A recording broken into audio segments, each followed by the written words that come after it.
money, no.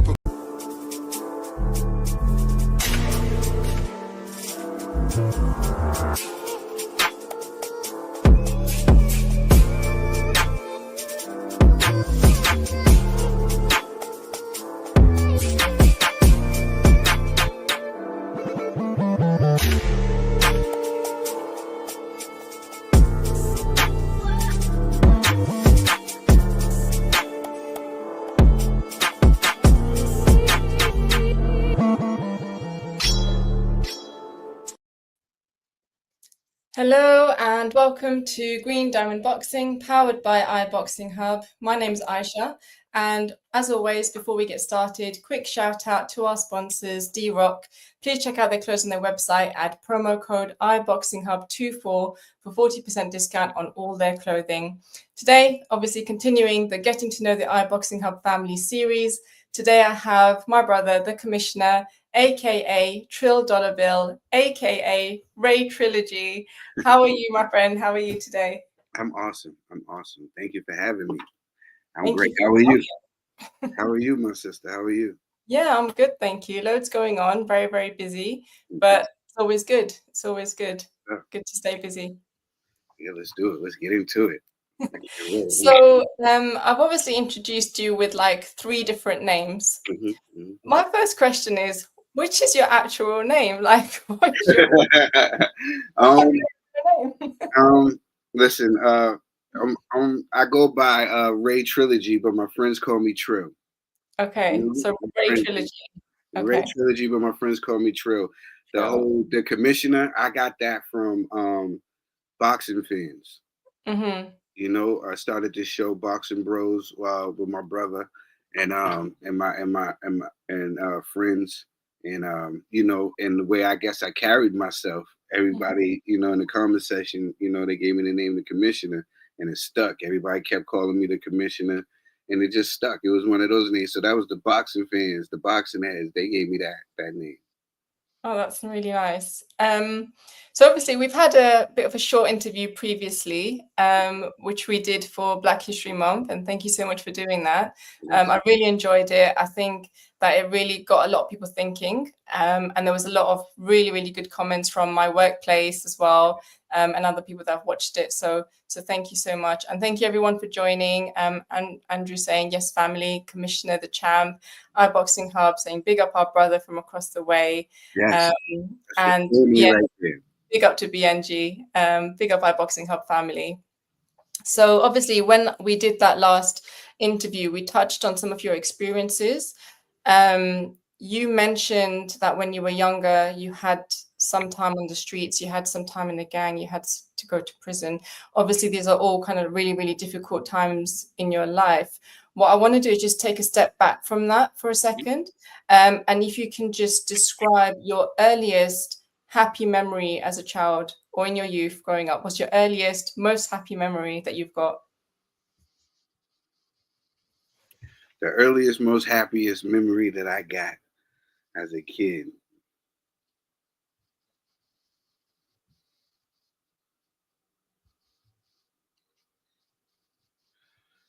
All my happiness came later. Really? Yeah. I mean, like, since my earliest memory, I can remember of 2. I just can remember me crying.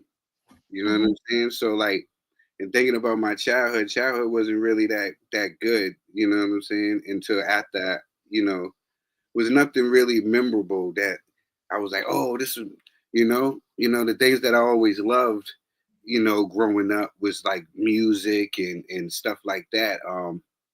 Boxing being one of them, you know, it was another one of the first things I love was boxing. It was, and that was came out of like growing up in an abuse. Like, all right, we'll go back. All right, so my early memory is like 2 years old, and my dad and my mom breaking up, and I remember crying, you know, and because as my mom drove away because my sister was crying. You know what I'm saying? So that was like my earliest memory of that, you know, and yeah, then after that it was just, you know, trying to survive. You know, my mother, you know, got with a man, you know, that treated us not like his own, Mhm. treated us bad, and to the point where I felt like I was going to die there, so I had to run away.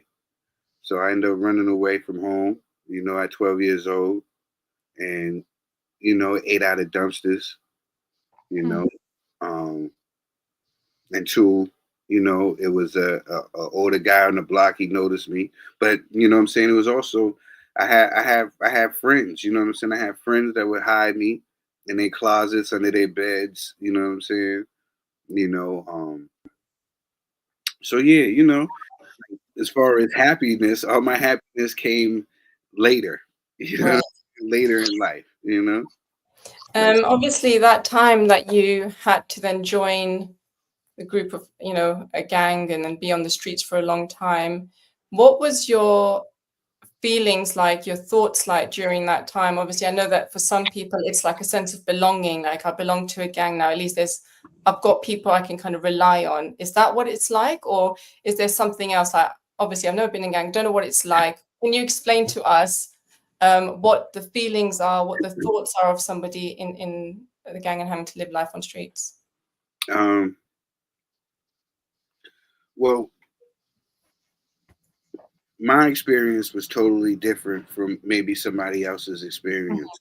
Um, so when I left home and I decided to run away, you know, um,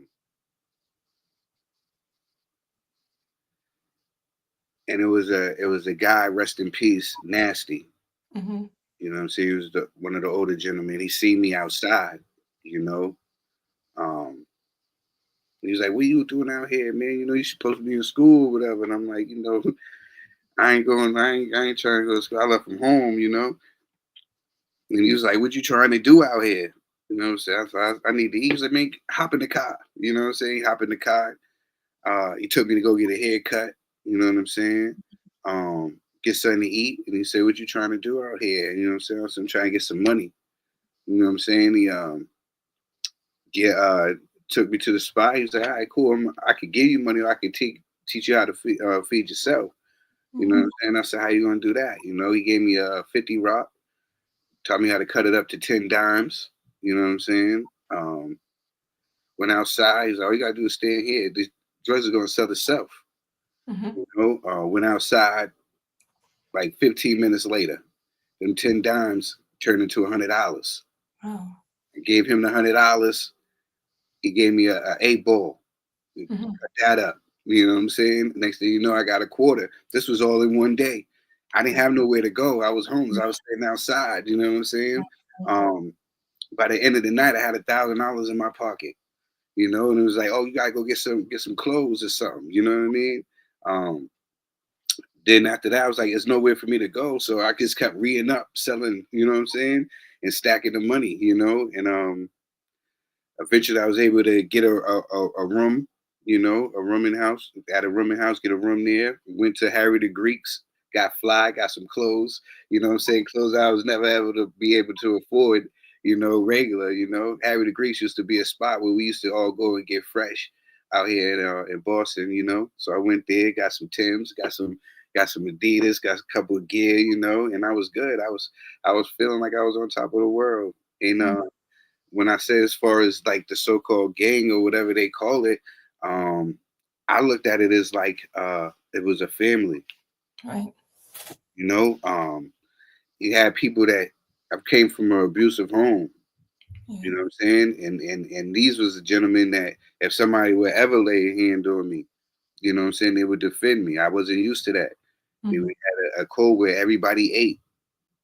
You know, if somebody we went and got a whole thing of KFC chicken, everybody get a chicken and a biscuit and pass it down. You know what I'm saying? And we got pizza, everybody get a slice, pass it down. You know what I'm saying? Or we go make sandwiches, everybody make a sandwich, everybody ate. And clothes. If somebody needed something, hey man, you can't be rocking that out here, man. You take care of your man. You know what I'm saying? Everybody took care of each other. So when somebody would come around and want to hurt somebody that did something, it's just family. It's like anybody that has a family. If you have cousins or anybody, relatives, anything, y'all grew up close. If somebody comes to hurt one of your family members, one of your cousins, one of your brothers and sisters, you're going to come back, you're going to retaliate too. People try to make it out to be more than what it is. Like people are out here like just being demons. No, these is people we grew up with. You know what I'm saying? That we love, that we done lost. I don't witness people that I love that done took care of me, that fed me when I was hungry, lose their life. So of course I'm gonna feel a sense of like, now I'm scared, and now I wanna, get these people for hurting the person that loved me when nobody else. You know what I'm saying? So that's the difference. That's the difference. That's what it was for me. It was a family. It wasn't with the media or with people out here that don't know gang culture perceive it to be. You know what I mean? Sometimes it's a family to guys who didn't have families. You know what I mean? Who came from, the mud. Yeah. Do you remember feeling a bit of happiness being in that kind of that brotherhood, that family? Of course I did. Yeah. We walk it. That was the first time I got like general like love. You know what I'm saying? Like people checking, making sure that you was okay, that you got to point A to point B. I remember getting in the fights with our friends because they didn't call to let us know that they made home all right. You know what I'm saying? That's the type of love that we have for each other. You know what I'm saying? Like nobody never cared enough. I never got hugs and stuff like that. I got beat with extension cords. So I had blood running down my leg. But I never got hugs. I didn't get hugs until I got into the streets. And then getting locked up, and then you getting locked up with your boys, and then getting out, and then them the ones throwing you parties. Those are the ones that's giving you hugs. Yo, you home. You home. You know what I'm saying? Stuff like that is different. Or just happy to see you in the morning. Everybody dapping up, just happy to see you in the morning. You know what I'm saying? Or making sure that you okay. It's just that it was just different. Yeah, that was the time where I could say, you know what I'm saying? Like I felt like family. You know what I'm saying? I felt family. I can't, you know what I'm saying? I don't remember like good moments like I can tell you stories, you know what I'm saying? But where I felt genuinely happy is once I left home. You know what I'm saying? I'll tell you a funny story, right? One of my friends that found out happened to be my brother, my half brother. Yeah, because my dad, you know what I'm saying, had 28 kids, 19 women. Yeah. Wow. Yeah, Papa was a rolling stone. Yeah. Okay. And so it was a kid, there was my man, and the name was Wills. And like we would always lie to everybody. We was like, yo, we were cousins because we were so close, you know what I'm saying? So we was like, yo, we were cousins, And I actually, when I first ran away, I ran away to his crib. Saying he was hiding me. He was hiding me in his basement. He was hiding me underneath his bed, letting me take a shower or whatever. You know what I mean? Hooking me up with clothes and stuff like that. So it just so happened one time I had a substitute teacher. And I was like, I gotta go to the bathroom. And she was like, yeah, go ahead. Here's the pass. I was, yeah. You know what I'm saying? Yeah, so I'm running through the hallways, you know what I'm saying? Going towards the classrooms, hitting the classrooms and running, you know what I'm saying? I'm going to my friends and stuff, dancing in front of the class doors, you know what I'm saying? So all that gets tiring when you're running through the halls. It gets tiring. So I had to run. I got to get some water. So I stopped near the water bubbler. You know what I'm saying? I'm saying, how bold am I, right? I'm so bold, right? The water bubbler is down near the front door, near the front office of the school. Yeah. So I go down there to go get some water, and who's walking in? My friend Wills, and he's walking in with a guy that it looked familiar, and he gave him a hug or whatever, and he walked away. We gave each other dap, and he was like, I said, who's that? He was like, yeah, that's my father. I was like, oh, okay. What's his name? And he was like, he told his name. His name's Charlie. And I was like, oh. And I was like, oh, that's crazy. I was like, that's my father. He was like, he was like, yo, my man was like, yo, he was like, yo, man, he was like, yo, you bugging, you wilding. He was like, yo, there's no way that my pops is your pops. I said, yo, that's my pops. I was like, yo, what's his last name? He was like, Henderson. I said, yo, what's my last name? He was like, yo, ran, ran and got him. You know what I'm saying? He was like, yo, it's the guy in class, man. He's sitting there saying that you was father. You gotta come in here and straighten this out, man. Like, this is crazy. You know what I'm saying? He walked in, he was like, son. Oh my days. And that moment right there, that changed a lot for me too. Yeah. You know what I mean? Because it was like me and my dad was like the best thing that ever happened to me. Mm-hmm. You know what I mean? Like, I get choked up just thinking about it because I wouldn't be able to be the man that I am now if I never met my dad, and it take me running away to end up having a relationship with my father. You know, so I think that was dope. And yeah, I remember that day like perfect because like that was the first person that showed me what love was. Mm. You know what I'm saying? Like, I never knew what actual love was. You know what I'm saying? So I got around my dad. You know what I mean? Like, of course, my dad was a player, pimp. You know what I'm saying? But I learned love and how to be affectionate from him. You know what I'm saying? Like, I remember he found out what my situation was and what I was going through. Because before I was hustling, I found out through another homeless guy that McDonald's throws away all their food at the end of the night. Right. You know what I'm saying? And I was hungry, so I went and I used to jump in the dumps. I done had everything off the McDonald's menu. You know what I'm saying? Anything off the McDonald's menu I done had. You know what I'm saying? So, I mean, that's why I don't eat McDonald's to this day. I'm sick of it. You know what I'm saying? The smell of it. It's like, it's crazy. I can't, you know what I mean? So, yeah. So, once my dad, he found out the situation I was going through, and I was actually already, hustling and got into the streets, and my dad found out what he was going through. We built our relationship. I remember the first ride I took with him. He was like, we was riding. He was like, you thirsty? I was like, yeah, I'm thirsty. He was like, here. You know what I'm saying? He gave me a sip of his Pepsi. Mm-hmm. To me, to anybody else, y'all probably think it's just a sip of Pepsi. You know what I'm saying? But the fact that, you know what I'm saying, like off his own lips, you know, that like that showed me like it was nothing wrong with me. Like, I was always treated like, growing up in an abusive home, I was kept away from, like, I had two sisters. Mm-hmm. Never watched movies with them. Never. I was always kept away because the dynamic of the house, because of the man that my mom chose. He wanted to keep us separated so he could do whatever he wanted to do to everybody. You know what I'm saying? He eventually went to prison for what he had done to my sister. You know what I'm saying? So in order to keep us away from each other, you know what I'm saying? That's how we used to do to try to conquer. You know what I mean? Like, or show me in the worst situation. There's been like times where like I was basically like tortured. Like, so he would do things to make my sister and my mother watch, while he would beat me with extension cords and stuff like that to humiliate me in certain ways like that. This is how I grew up. That's why I said I don't have no childhood memories that I could be like, you know what I'm saying? Yeah. I don't have those. You know what I'm saying? Because every one that I had was scored down by something bad. Like, even getting report cards and getting honor rolls. You know what I'm saying? And feeling happy. So always get the honor roll.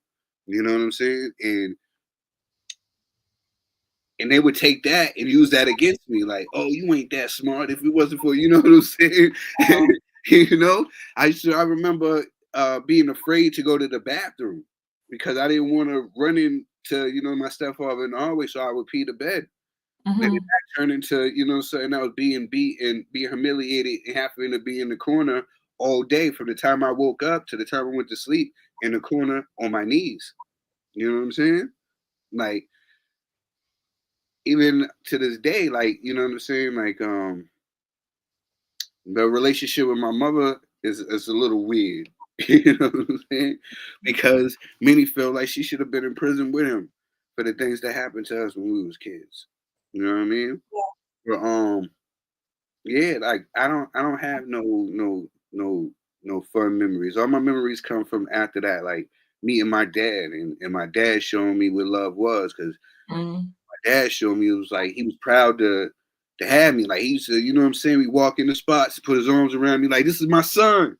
You know what I'm saying? Like, son, this is, you know what I'm saying? Let everybody know it's my son. You know what I'm saying? So I felt like I belonged. I felt love. You know, he's the first one to give me a hug, first one to kiss me on the cheek. You know what I'm saying? First one to, like, here, take a sip of this. That's why, you know what I'm saying? I have no like, I'm really confident. I got my confidence from him. You know what I'm saying? Like, I can be masculine, plus I can give flowers, and I can, you know what I'm saying, give, you know what I'm saying, stuff like that. I can, Yeah. like, and not take away from me, you know what I mean, because I learned from that from my pops. Wow, you've been through so much and like so many experiences that you've had. Like looking back, if you were to advise youngsters on, not going down the wrong route and things like that, what kind of advice would you give to young people growing up now?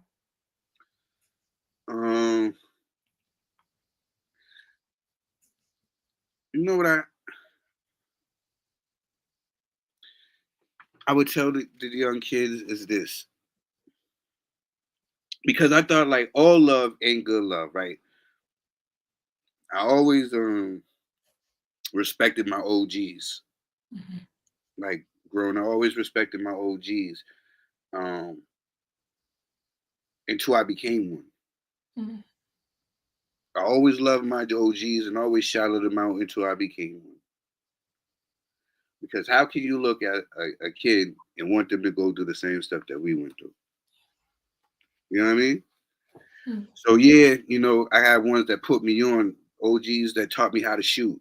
You know what I'm saying? OGs taught me how to rob. You know what I'm saying? Like, uh, hide in bushes, wait for people. You know what I'm saying? To do missions, steal call. I learned all that negative from my OGs. And they're not here like they're my OGs. Rest in peace, Nasty and Eb Dog and Jump Shot, and these are all the guys that raised me and taught me to who I am, right? But then I realized as I became an OG is that they were using me. Mhm. Like, Nasty, instead of teaching me how to sell crack, he could have been like, "Yo, I can, do this, that, and then you go to school." Yeah. Because it was when it was my turn to become an OG, that's what I did. I didn't want kids to go through what I had to went through. I didn't want them to have to go spend time in jail, spend time inside in the hole, Mhm. be locked up in the hole, stuff like that. I wanted them to be out here and experience life. I didn't get to experience life until I was a grown man. I got to experience life once I had children. You know what I'm saying? Like, other than that, it was different. I had got a chance to, show kids now that there's other things in life. Amusement parks. There's kids that have never been to beaches that's in the hood, that have never been to a beach. There's kids that have never been through amusement parks that's from the hood. Like, I ain't never been to certain places until I grew older, and I started noticing certain things. You know what I'm saying? I didn't appreciate the things that, because I didn't know. I didn't know, So when I got the opportunity to, once I knew and I got Mhm. the opportunity to push, like, I easily, you know what I'm saying? I could have pushed bad stuff on the younger generation that came out of B9, but I pushed school. I pushed, y'all need to go to school. You know what I'm saying? Because y'all can do this, y'all can do that. Mhm. Like, I done messed my time up. I done got these felonies. I done did that in third, but you could change the game for us. You know what I'm saying? You could do that in third, and I wish that my OGs would have did that. Yeah. You know, and but I learned other things. That I was able to use to this day. To help the kids. But I would tell them, I know it seems like it be like a lot of times, like, people got the kids messed up. I hear all these people in these spaces and in these chats talking about gang culture, and they never been in gang culture. They want to demonize these kids, and all these kids are stupid. These kids is this, these kids is that. I can't. I remember being one of these kids. Mhm. I remember being scared. I remember hating myself. I remember thinking that I wasn't worth anything. Imagine you being programmed to think these things. Yeah. You start thinking that. You start looking for people to look like you Mhm. to kill. because you want to kill yourself. You know what I'm saying? You're not looking at that white guy with the briefcase that's walking that got Rolex on his arm. You're not looking at him. You running around the city looking for people that look like you. They don't have no sense of worth. And that's what the problems be. And that's what these leaders that they do. These leaders, they got in charge. They're not in the community. So what they think they can do, they think they can build a basketball court and that the kids you're going to be happy on this basketball court, bouncing this ball, instead of employing the kids in the neighborhood to build a basketball court so they can have some pride in the community. Yeah. They don't want to do that. They just want to put a Band-Aid over something. And at the end of the day, the kids suffer. And then the people that's not in tune with what's going on, they start to judge the kids, and then you start shutting the kids out and not giving the kids the love that they need. These kids are just kids. At the end of the day, when you walk up to one of these kids, you know what I'm saying? You're just like, hey, you know what I'm saying? Are you all right? Just talk to them. You're going to hear them sounding like a kid. Some of these kids just need to cry and hug. It's real talk. I'm not lying. And everybody wants to sit here and put this there. Oh no, they crazy. No, you just killed their friend. They had to just deal with the trauma. Other people get counseling and stuff like that to deal with this stuff. No, they don't have nothing to deal with it. So would they get hooked on drugs? I would never. I can't, because I remember being scared. I remember them when they killed one of my people. Now I'm scared. Now I'm trying to get one of them before they get me. Yeah. Because bullets hurt. Being stabbed hurts. So I'm trying to do it to them before they do it to me. That don't make me no evil person. I still cry. I still love my mama. I still love my siblings. I still, you know what I'm saying? I still feel. But some stuff makes you harden. Like certain cops, like certain troops. You know what I'm saying? These it makes you harden. It makes you change. Some of these kids can't sleep.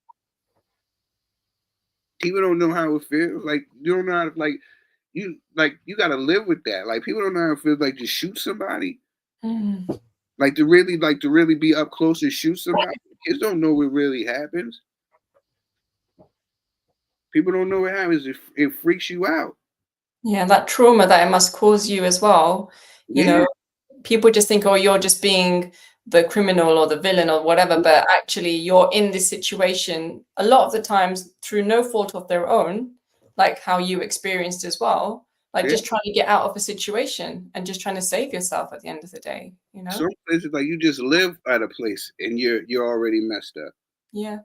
Where I lived at, you had to fight your way in and fight your way out, even if you wasn't gang banging. There's a gang across the street and there's a gang in the back of us. So even if you're not in the gang and you're leaving there, you're gonna get beat up. You're gonna get beat up to the point where, like, are you gonna keep getting beat up or are you gonna defend yourself? Yeah. Wow. You know, I just think it's so like deep, like things that you've just said. But the thing that stood out to me most of what you've literally just said now is how it's the self-loathe that makes you want to kill someone that looks like you. You want to try to kill yourself because you don't think anything of yourself. And I just thought, wow, like I've never thought of it like that. Like something like that's never crossed my mind before, that might be a reason that somebody wants to kill someone that looks like them. Do you know what I mean? Like you sad. Like you sad. Like you generally it's sad. It's really sad. So it's a lot I could say to the youth. I'm just let them know that you're not alone, man. You're not alone. You're not alone. There's other people that feel just like you feel. Yeah. You know? And I wish everybody had the resources. Like wish I had the resources. I had the ability to be able to meet some wonderful people in my life. Like I'm the poster child for second chances. I wouldn't be here with you guys right now talking boxing if it wasn't for second chances. Yeah. You know what I'm saying? So I believe in second chances. I just think that people just gotta, have a chance and be in the right position, and people gotta be willing to help. Don't judge. Be willing to help. Yeah, absolutely. So I want to go on to a bit about boxing now. It seems to me that boxing is more for you than just a sport or just a pastime. Like, it means a lot more than just that. Can you explain to me what boxing means to you and how it's helped you in your life? Boxing is my life. Mm-hmm. Boxing is my life. My very first memory of boxing is watching, um, my mom and them, getting smoking reefer, getting high, in the living room, watching, Thomas the Hitman Hearns and Sugar Ray, early everybody piling up in the living room watching the cable, the floor model TV, everybody cheering for their fighter, my mom's favorite fighter was Thomas the Hitman Hearns. I guess she had a thing for brothers with Jerry curls. I don't know what it is. That was it, man. People in that time thought that Sugar Ray was a punk. At that time they thought he was like, like they thought, Thomas Hearns was the street guy. He was from the hood, and they, and Sugar Ray was corporate. Uh, Right.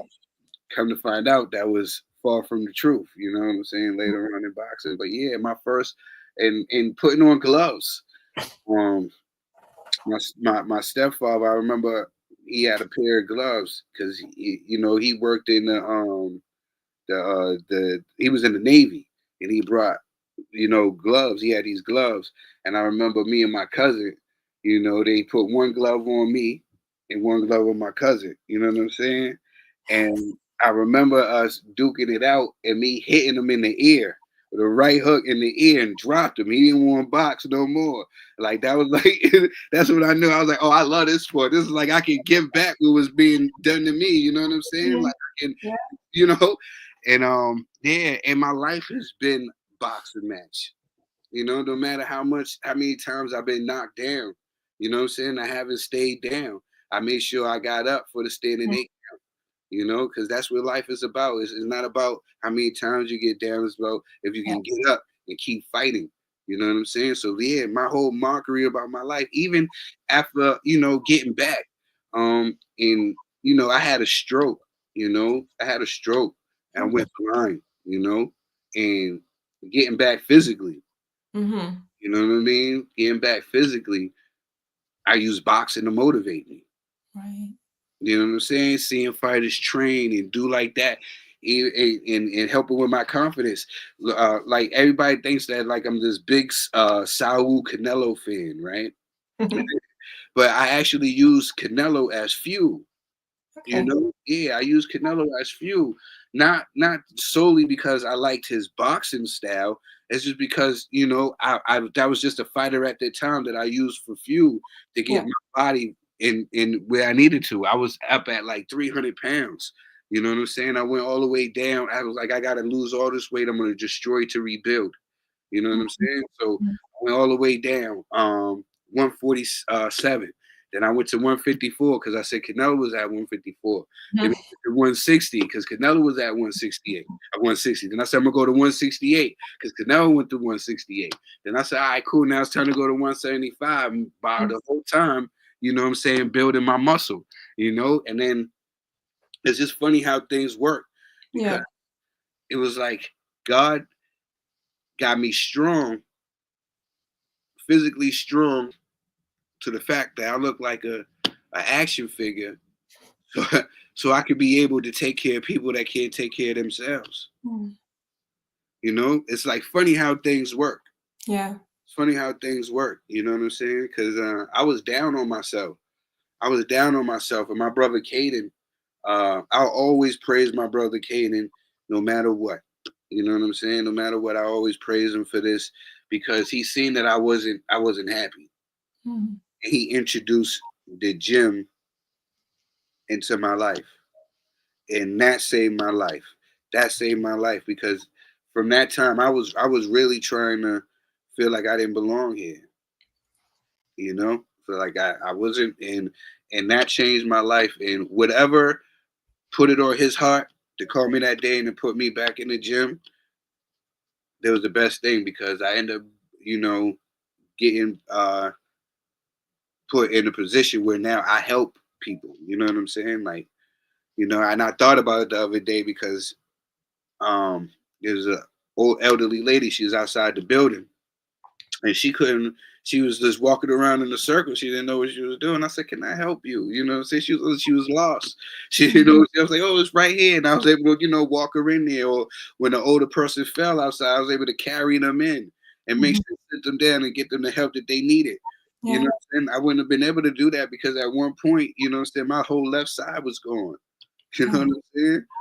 Like, so yeah, man, like I'm thankful. I'm thankful for second chances, and I know that I'm here for a reason.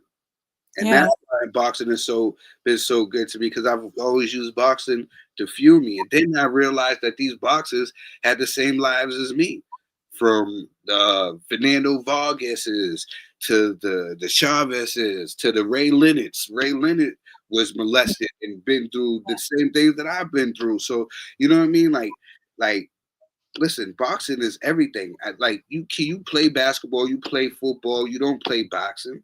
Yeah. Boxing is real life, and a lot of things that come out in a boxing ring, it shows your true character. You know what I'm saying? Like if you're a cheater, if you're a quitter, all that's gonna come out in the ring. You know what I'm saying? Depending on the person you are. If you got heart, all that's gonna come out. And boxing is life. That's why I quote that. I love that Canelo quote: "No boxing, no life." That's how I feel. You know what I'm saying? Basketball, football, all those sports is cool, but there's nothing like boxing. There's nothing like boxing. Wow. So Boxing Bros USA, I think that started up, was it 2019, about 5 years ago? Started off with 4 members. So obviously yourself, Ned, G. Started with 3 members. Started with 3, and then Ned joined after, did he? No. Started off with 3 members, and we had Ned as our cameraman. Oh, okay. Yeah, that was our cameraman. Me and my brother, we always talk boxing. And while I was talking boxing with him, he was talking boxing with his friends. Like G and G is my brother's friend he met through college. You know what I'm saying? Yeah. And so me and my brother, we always would talk about. I said we need to come over a show called Boxing Bros, because we're brothers. You know what I'm saying? My dad, raised him. You know what I'm saying? We grew up in the house together. You know what I'm saying? One of the reasons why I really took hustling to a next level was because, so we can have certain things, because it was just me and him. You know what I'm saying? Me and him on a mattress, no sheets, one mattress, and a splitting wing ding dinners, splitting subs. You know what I'm saying? Caden to tell you. You know what I'm saying? We get the steak and cheese sub. You know what I'm saying, with the ketchup on it. You know what I'm saying? He get one half, I get one half. We get some chips in there. Yeah, you know what I'm saying? It's basically, you know what I'm saying, I started hustling so we could get some food in our belly. That was basically what it was. So yeah, I love my brother. So when it was time to do the show, and I was like, yeah, we should do the show. But he was like, yeah, whatever. But not knowing that he was, thinking about it, because he had his friend that he talked boxing with, G. So he said it'd be good if we, you know what I'm saying, come together, because he's like, me and him, we're most likely going to agree with a lot of things, because, you know what I mean, we grew up together, our certain takes on boxing is like kind of like the same, you know what I mean? So he was like, it was good to have G in there, his friend G, in there, would throw a different type of wrench in there, because he sees things a little differently, and it worked, it meshed, I'm glad that he brought G into my life, because G was one of those guys where I was like, when Boston Bros started, I was horrible. I was bad. I was bad. I was really on a decline. If people see the show, I used to always have a cup. I was drinking Hennessy. I was drinking on the show. Wow. You know what I'm saying? I was literally drinking on the show. And people, we actually made it, because I'm a fly guy at the end of the day, and I'm super cool. So everybody was making it like it was a cool thing. You know what I'm saying? Because I don't look like no wino. I'm not. You know what I'm saying? I still dress fly. You know what I mean? So it wasn't. But if you knew me, you knew it was doing bad. But to the people, they used to make joke, "Oh, what's in this cup? What's in your cup today, Tril?" Like it was acceptable. You know what I mean? It was acceptable for me to have a bottle, me pouring a bottle of Hennessy, or, you know what I'm saying? It was acceptable. But at the end of the day, it wasn't, because we were filming at 7:00 in the morning. Oh wow. You know what I'm saying? Nobody knows that. So And he drinks at 7 o'clock in the morning. It's 7 o'clock in the morning. I'm drinking at these early time in the mornings, and then it got to the point where I'm lying about drinking. Yeah. That's when you know it's a problem, when you lying about drinking. And I'm waiting for the liquor store to open so I can get a bottle and put it in my back pocket. And nobody's saying anything about this because I still dress, I still look the same way, and I'm making it look cool. You know what I'm saying? But it wasn't cool at all. You know what I'm saying? Because behind the scenes, you know what I'm saying, I was being a horrible person.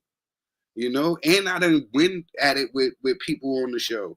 Me and Kaden done yelled at each other. Me and G done went at it. You know what I'm saying? Rest in peace, G. You know what I'm saying? But those guys show real like love. Like G showed love. Yeah. You know, and everybody rest in peace, G. You know what I'm saying? Yeah, because I wish I got a really got a chance to tell G, you know what I'm saying, that I thanked him. You know what I'm saying? For everybody. There was plenty of times that we was going, like, G was like, I'm quitting the show because of Tril Wildin'. Or, you know what I'm saying?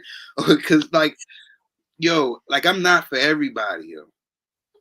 Not for everybody, yo. This is how am I, like, how I am sometimes. Sometimes I could be I've been through a lot of stuff. So sometimes I could be my aggression. You know what I'm saying? My passion could come off as aggression if you don't know me. You know what I'm saying? It could come off where I'm not for everybody. I got American Psycho tatted on my chest. I got Monster on my stomach. I'm not a normal guy. I'm not like, you know you know what I'm saying? You know, sometimes I'm gonna be different. You know what I mean? And them guys took me for who I was, and they realized that I was going through something, and they let me grow. And they was there with me when it was time to go to the gym. They came up to where I was. Okay. I will always love them for that. You know, G came out, and you can see G on video holding the mitts for me. You can see my brother holding the mitts for me.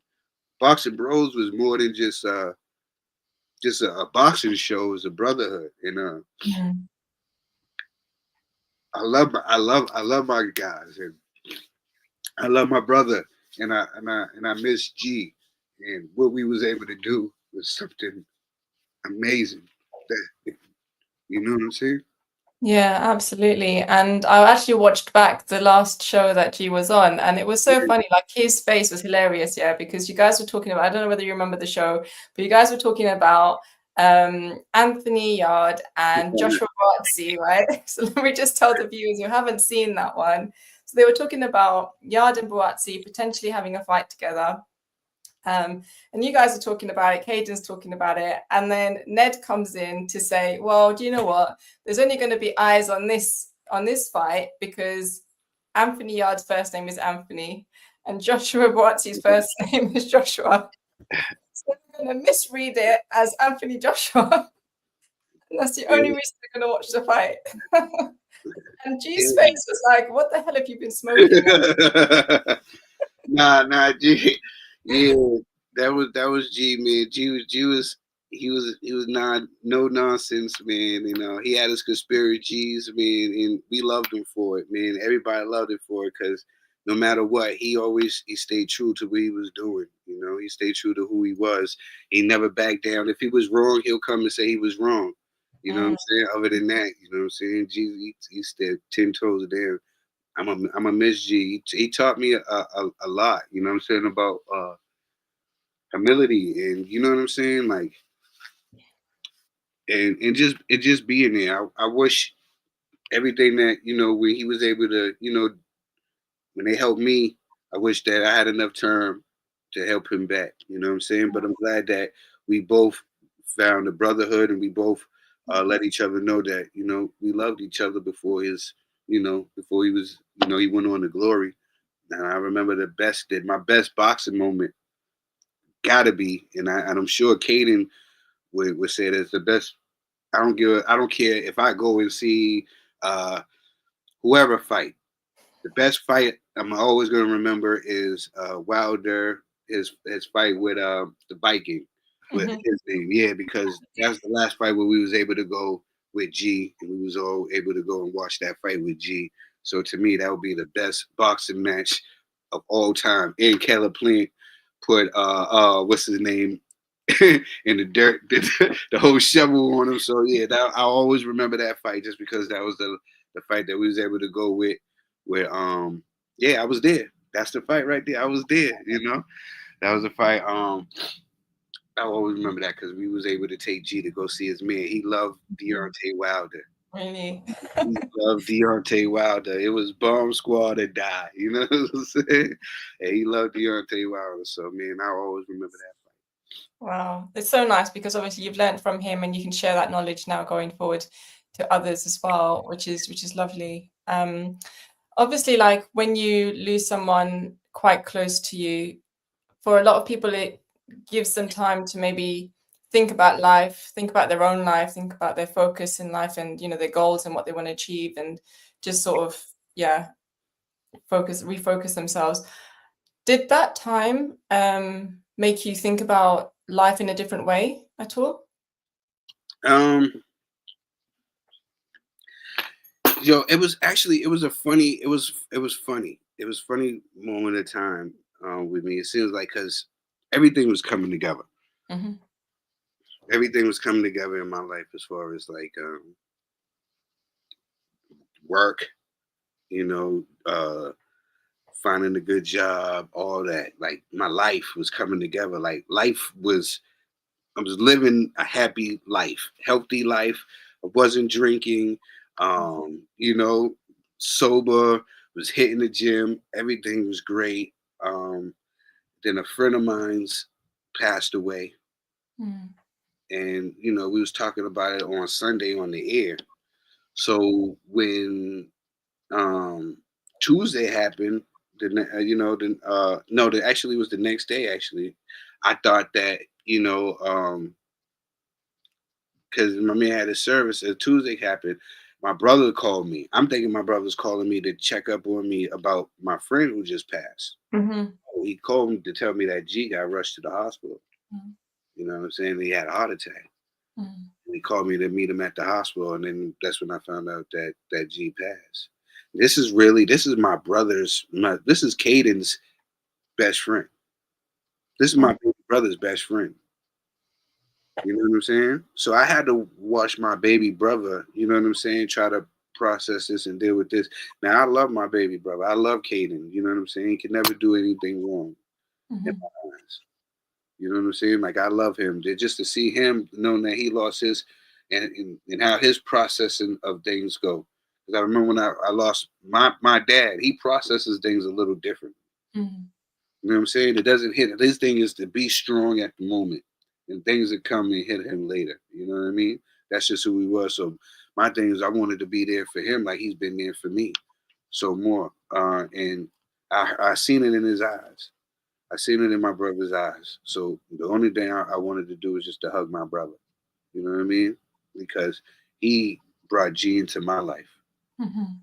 It made this show Boxing Bros what it is because we didn't have G, it was just me and him. It would probably be us just agreeing with each other.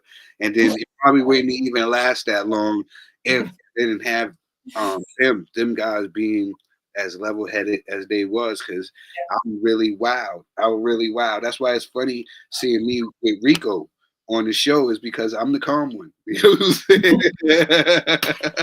I'm the calm one, you know what I mean? So like, so it just shows that the growth and everything that I've been through, man. And shout out to everybody, man. And shout out to my brother. Shout out to G. Even shout out to the TBE. He was our cameraman, and he started making some hilarious takes, so we decided to put him on and the show, and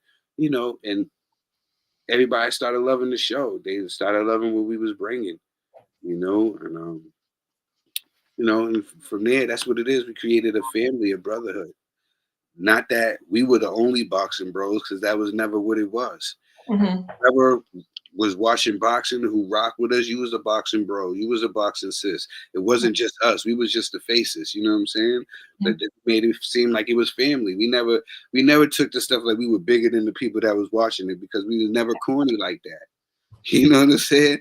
We was Mhm. never like that. Like we never like that. We never took it like that. Like we always wanted to kick it with the people in the comment section. Like we was just kicking it on the streets. We never wanted to make the show corporate or make it into something that it wasn't. You know what I mean? We was just friends that wanted to talk boxing, and that's what we was doing.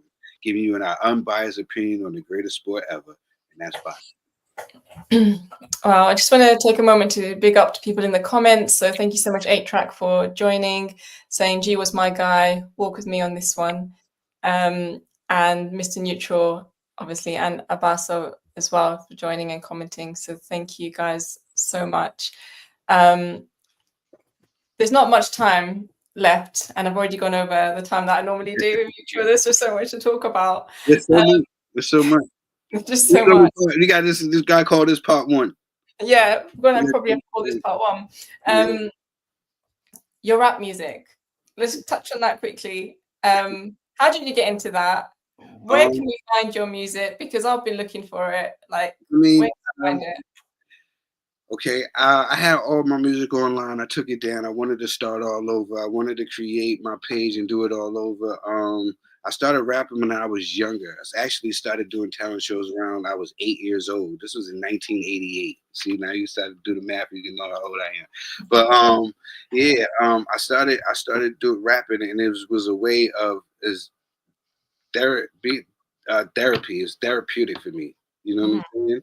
I get to do music, and when I was younger, I really was pursuing it a lot, and then I stopped because was focused on the streets, was doing the streets and stuff like that. And you can't do both. You can't have one foot in and one foot out. You got to pick one. And I wanted to pick the streets and other stuff like that. But I was still doing music. And my brother, Caden, when we started Boxing Bros, he said, "Yo, you need to start doing music again."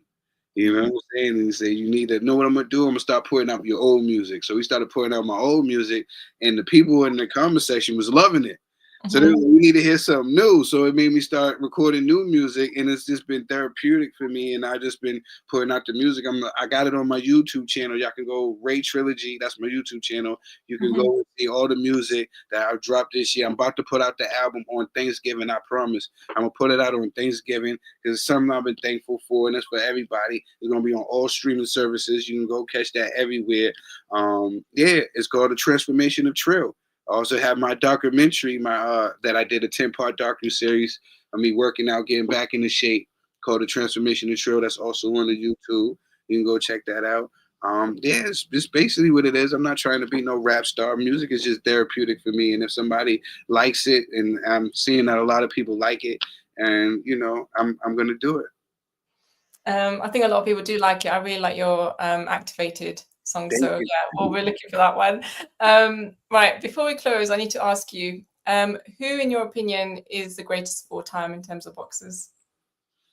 The greatest of all time in terms to boxing. The greatest of all time. The greatest boxer I've ever seen. Let's do that. The greatest boxer I've ever seen is Floyd Mayweather. Floyd Joy Mayweather Jr. That's the first with my own eyes. But the greatest I ever see it got to be Sugar Ray Robinson, the Sugar Man. Right. You know what I'm saying? That's the reason why we got pound for pound. You know what I'm saying? So if it isn't him, who is it? So Sugar Ray Robinson. No, amazing. Tril, this has been so insightful, so deep, so much to really unpack. And there's loads of questions I could still be asking you. But we're going to have to call it a day for tonight, and we might need to do a part 2. Guys, we're going to do a part 5. It's going to be a 5-part series. You know what I'm saying? The journey of Tril. Guys, you know that we're doing the Getting to Know the iBoxingHub family. So let me know who you want next. We've got loads of guys in the family, obviously.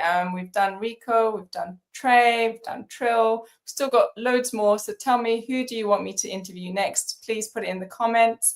Thank you everyone for joining. Robin saying, love you, man. Stay blessed. Big up Aiysha, as always. A good show. Thank you so much. Tril, just quickly on social media, what's your Instagram? What's your Twitter handles? I'm Ray Trilogy everything. That's RAETRILOGY. You can find me on Twitter, Instagram, lock in with me. Definitely find me on YouTube. I got some content up there. I got the docu-series. I got the music up there. And I'm dropping the album on Thanksgiving, I promise. Amazing. Thank you so much, everyone, for joining. Tril, thank you so much for your time. And I'll see you. Thank you for having me, my sister. Thank you so much. We got to tap in again. Thanks a lot.